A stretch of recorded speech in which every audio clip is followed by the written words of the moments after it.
welcome to another pen video from me, Penultimate Dave. So I have here, I want to say an unboxing review, but all it came in was some cellophane and some bubble wrap. This is what looks to be an Majohn 360, but the difference being it is not. It is a clone. It's a Moonman or Majohn V60. And when I say a clone or a copy, I just want to show you how close to an Majohn 360 this looks like. This grey one is a legitimate Majohn 360, and as you can see, it is almost identical.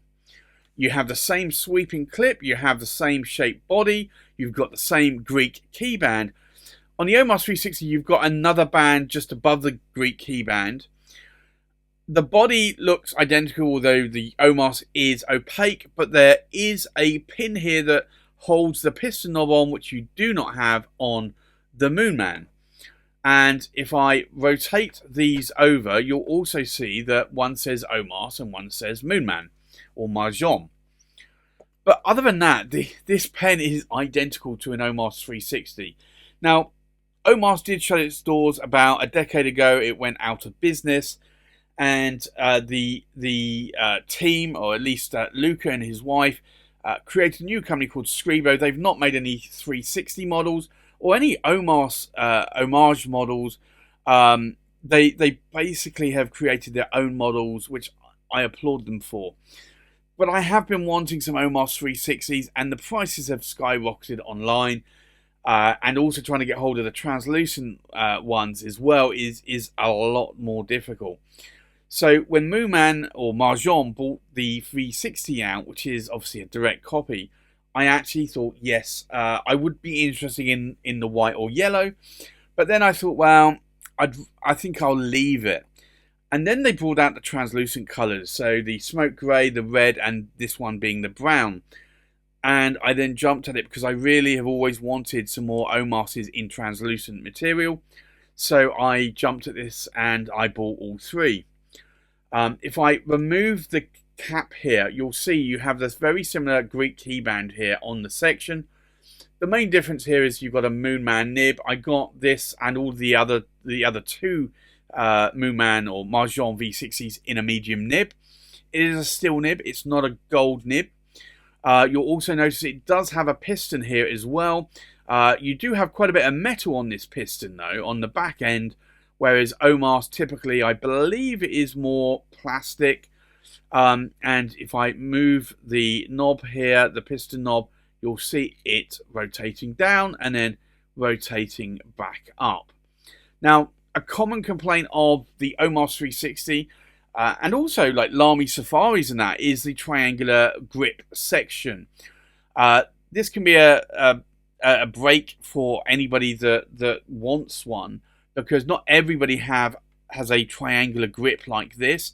So you do have to grip it in a certain fashion.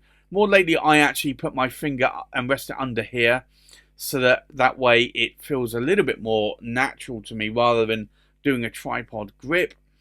But this is an interesting pen, and I have to say I'm glad I did buy it. Now, I think with that, what we'll do is we'll do a size check, we'll do a weight check, we'll do a pen comparison, and then we'll do a writing sample. So the full length of the pen, we are looking about 150 millimeters in length. The length of the cap, we're looking about 67 millimeters in length. And if we take the cap off and look at the size of the body to the tip of the nib or tip of the tines, we're looking about 133 millimeters in length. So that for me is actually quite a decent length, and you can see that there in my hand. So I can hold it in a tripod grip if I wanted to, or I can put my finger underneath like so and write with it and just rest the pen on it. I find it's fairly comfortable. I can also post the cap if I wanted to. What you do find though is it doesn't post on this one that strong. You can, if you're not careful, find that you're twisting that piston knob as well. So you do have to be a little bit careful. That might actually break off over time. So you just have to be careful when posting that cap. As you know, I don't normally post my caps, and for me, I'd rather not do so.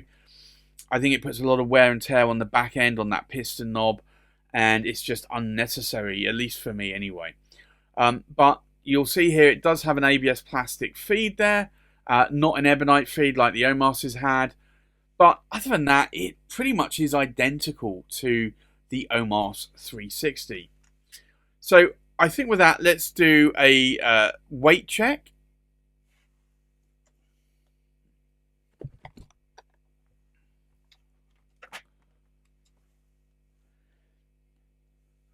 So the full weight of this pen, uninked, we're looking at about 28 grams in weight.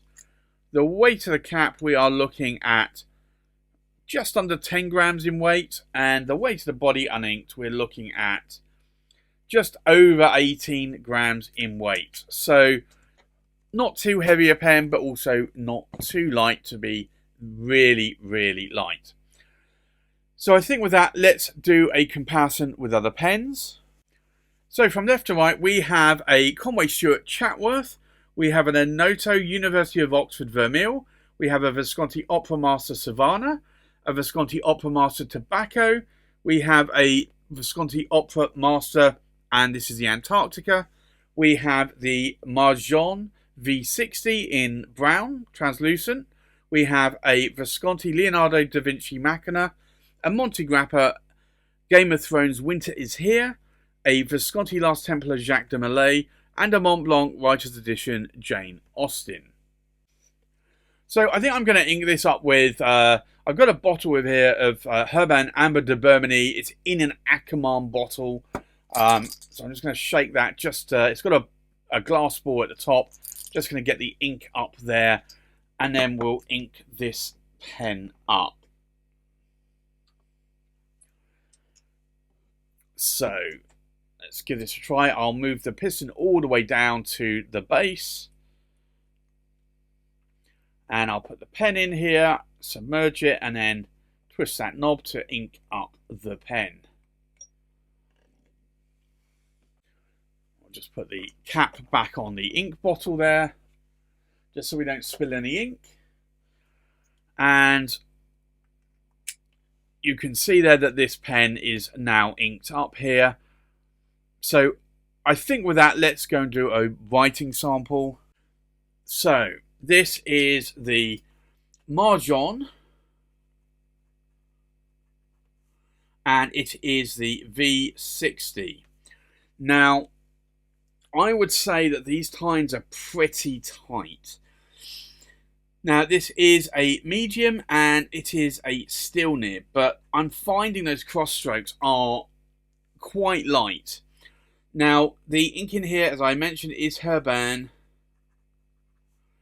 Amber de Burmany. And in terms of line variation, I'm saying that we're probably getting I want to say a Western fine to a medium. If I push a bit harder, it's a steel nib. I can certainly get a medium to a broad. And I can do some figure of eights as well. And then more vertical lines. There's no hard starts or skips.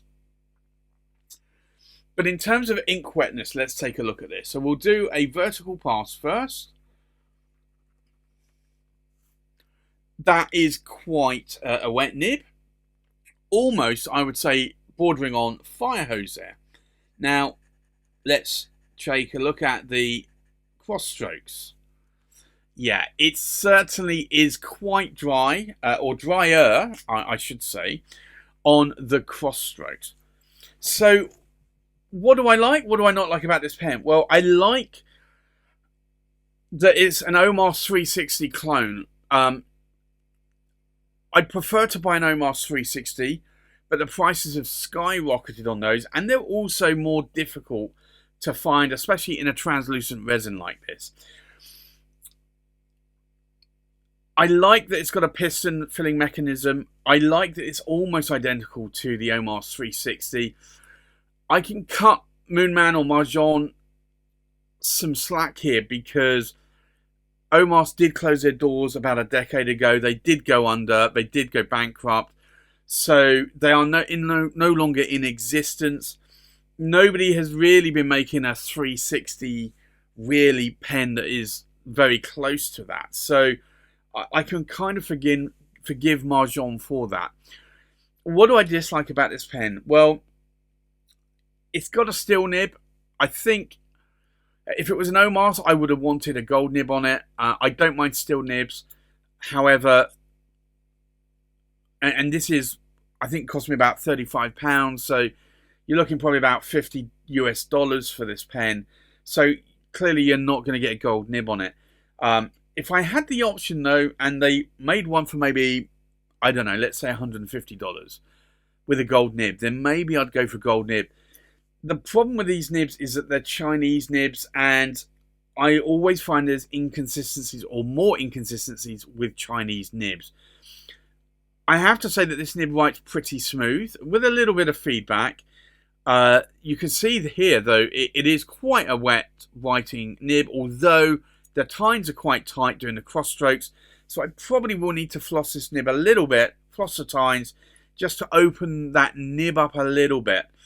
But other than that, though, I like the look of this pen. And would I have bought this pen if Omas was still around and I could still buy an Omas 360? No, I'm pretty sure I wouldn't. But because they're no longer around and Majohn came out with this pen, I thought, you know what, let's give it a try.